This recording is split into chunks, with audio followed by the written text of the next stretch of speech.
And joining us now in the studio is Ranping Song. He's the Developing Country Climate Action Manager at the World Resources Institute. Thank you so much for joining us. So, as we saw, China and the U.S. appear to be moving in opposite directions.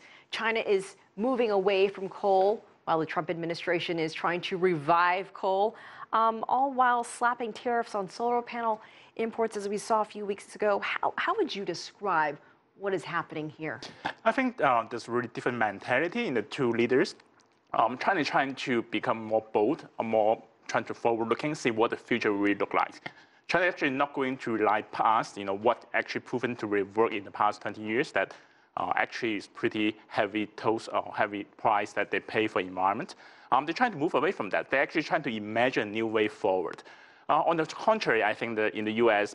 side that the president is actually trying to revise the good old days where the way that American economy trying to grow in the past, but I don't think that's actually going to happen. They're going back into the past, making what's old new again, right?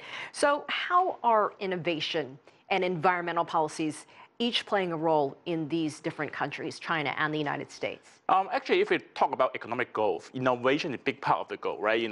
Actually, there's three factors, human capacity, investment, and technology. So innovation is essential of the economic growth. So we just look at what kind of technology the two countries are investing.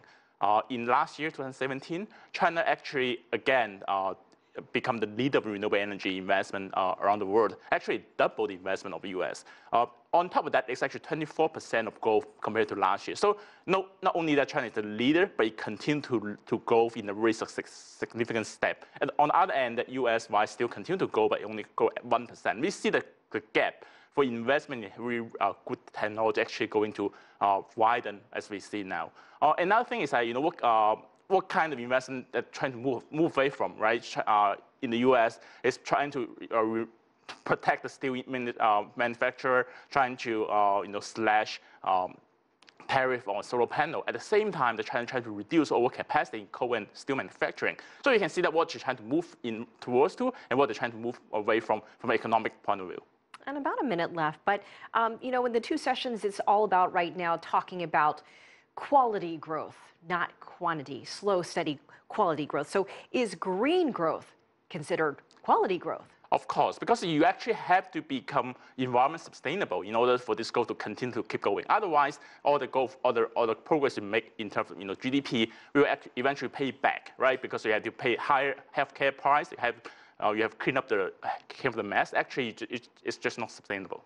All right, Ranping Song, as always, we appreciate your insight. Thank you so much for joining us. Thank you.